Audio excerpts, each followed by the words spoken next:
When I got sober, I thought I was going to save my relationships. I was wrong. Some of them didn't survive. And honestly, that's the part nobody prepares you for.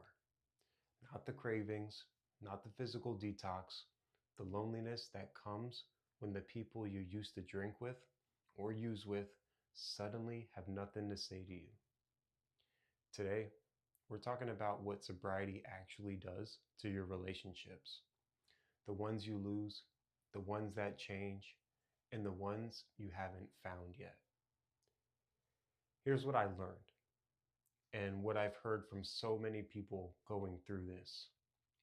Sobriety is like turning on all the lights in a house that you've been living in the dark. You start seeing things you couldn't see before.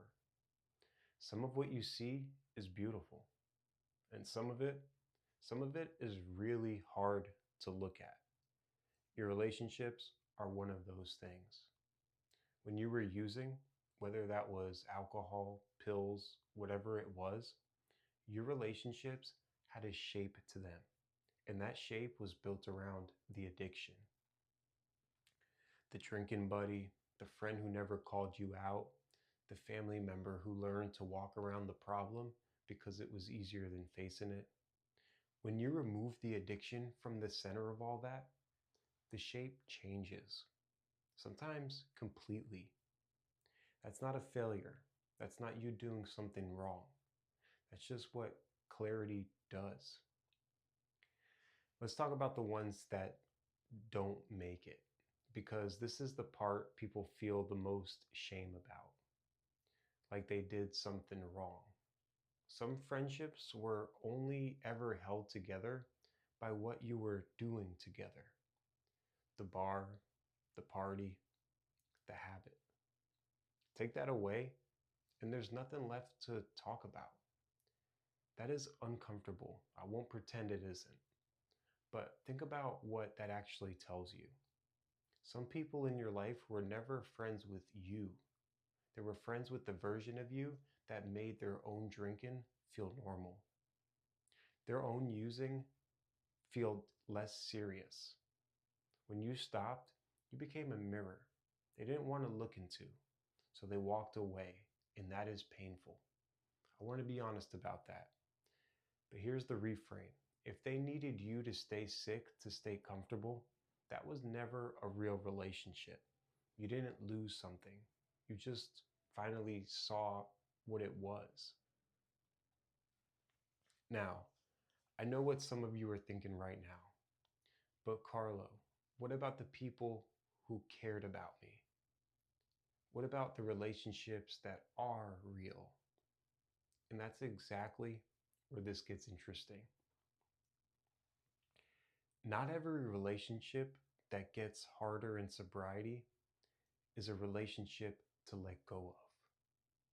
Some of them just need to be rebuilt from scratch on honest ground. Your family, a lot of the time there's damage there, trust that got broken over the years, and getting sober doesn't automatically repair that. You don't get a medal and clean slate overnight. What you get is the chance to show up differently, consistently, over time. That's it. The trust comes back, if it comes back, because of what you do after the last drink, not because of it. Your partner, if you have one, this one is one of the most complex ones because they've watched you go through it. They might have covered for you, worried about you, grieved the version of you they thought they were losing. Sobriety doesn't erase that.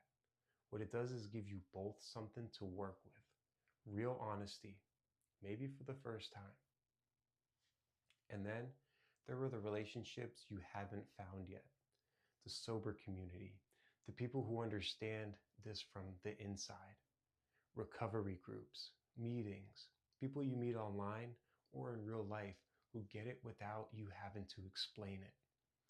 Those connections, I'm telling you, are some of the deepest ones I've experienced because they're built entirely on who you actually are. No substance, no performance, just people showing up for each other. If this is landing for you, if you're in this right now or you know someone who is, hit that subscribe button and stay close. Every week, we're going to deep into the real stuff that comes up in sobriety, the parts that don't always make the highlight reel.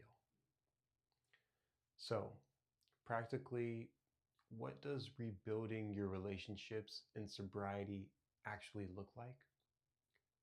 First, stop over explaining yourself. You don't owe anyone a dissertation of your recovery journey. A simple, I don't drink anymore, is enough. The people who respect you will accept that. The people who push back, that tells you something. Second, lower your expectations for the short term, especially with family. The trust takes time. Show up, be consistent, let the actions speak. You can't talk your way back into someone's trust. You can only act your way back. Third, let some people go without burning the bridge. Not every relationship that can't survive your sobriety is someone's fault. Sometimes people just aren't in the same place. You can wish someone well and still choose not to spend time with them. That's not abandonment, that's protection. Fourth, and this one is important, build new relationships on purpose. Don't wait for them to happen. Find your sober community. Reach out to the person in the meeting you keep meaning to talk to. Join the online group. Start the conversation. Recovery is too hard to do alone. I know that sounds simple. I mean it literally. Here's the truth about sobriety and your relationships. You're not going to come out of this with the same social circle. Some people will surprise you, show up more than you ever expected. Some will disappear, and that will hurt more than you think it should.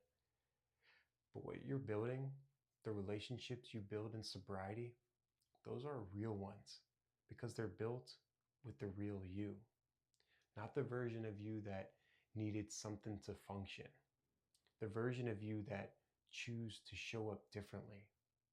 That person is worth knowing, and the right people will see that.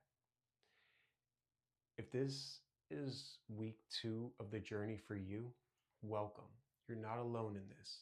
Drop a comment and tell me which relationship has been the hardest to navigate in your sobriety. I read every single one. See you next video.